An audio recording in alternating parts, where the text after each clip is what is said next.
How's everybody doing? Good. You guys are good?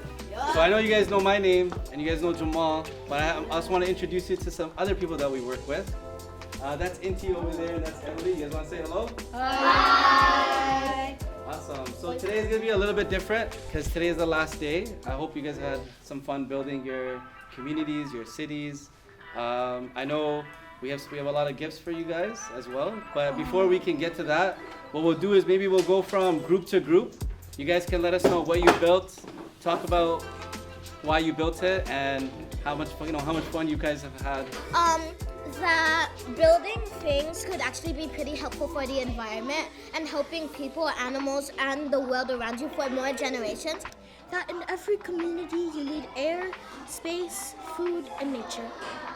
And I think it was a really great way to express creativity in your own way, and it's kind of a visual way.